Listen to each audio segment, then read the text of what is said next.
ये कोई आम मंदिर नहीं, ये धरती पर स्वर्ग का वो दरवाजा है जहां विज्ञान भी आकर मौन हो जाता है। जगन्नाथपुरी धाम सिर्फ एक तीर्थ नहीं, एक चमत्कार है। और आज हम आपको बताएंगे इस मंदिर के वो 7 रहस्य जो आज तक विज्ञान भी नहीं सुलझा पाया। पहला रहस्य, उल्टी दिशा में लहराता झंडा। जगन्नाथ मंदिर के शिखर पर हर दिन फहराया जाने वाला झंडा हमेशा हवा के विपरीत दिशा में लहराता है। क्यों? इसका कोई वैज्ञानिक जवाब नहीं है। और हैरानी की बात, इसे बिना किसी सुरक्षा के चढ़कर बदला जाता है, वो भी हर रोज। यदि एक दिन भी मंदिर का झंडा नहीं बदला गया तो सीधे 18 सालों के लिए मंदिर बंद कर दिया जाएगा। दूसरा रहस्य ये है कि यहाँ खाना अलग तरीके से पकता है। मंदिर में प्रसाद 7 बर्तनों में से एक दूसरे के ऊपर पकाया जाता है, लेकिन ऊपर वाला बर्तन सबसे पहले पक जाता है। नीचे आग होती है, फिर भी ऊपर का खाना पहले कैसे पकता है, ये आज तक बड़े से बड़े विद्वानों की समझ से बाहर है।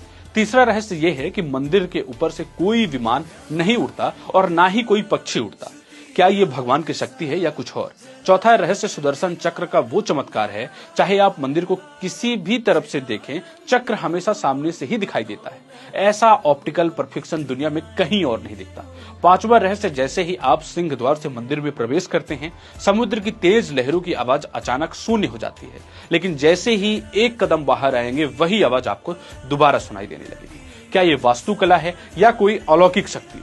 छठवां रहस्य यह है कि इस मंदिर में हवा भी उल्टी दिशा में चलती है। सामान्यतः दिन में हवा समुद्र से जमीन की तरफ बहती है, लेकिन पुरी में यह पैटर्न उल्टा है। दिन में हवा समुद्र की ओर और रात में मंदिर की ओर।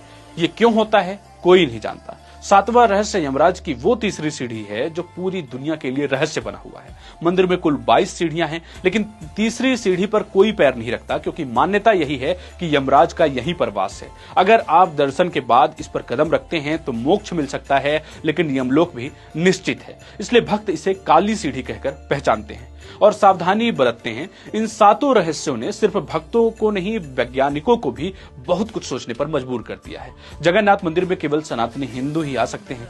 यही वजह है कि मंदिर में पूर्व प्रधानमंत्री इंदिरा गांधी को भी आने की इजाजत नहीं दी गई थी। मान्यता के अनुसार इस मंदिर में भगवान श्री कृष्ण ने अपने देह का त्याग किया था और शरीर के एक हिस्से को छोड़कर उनका पूरा देह यहीं पर पंचतत्व में विलीन हुआ। यह उनका हृदय का हिस्सा था। माना जाता है कि मंदिर में रखे श्री कृष्ण के लकड़ी के देह में आज भी वह हृदय धड़क रहा है। जगन्नाथपुरी सिर्फ एक मंदिर नहीं, ये उस शक्ति का प्रतीक है जिसे सिर्फ महसूस किया जा सकता है। रथ यात्रा की शुरुआत हो चुकी है।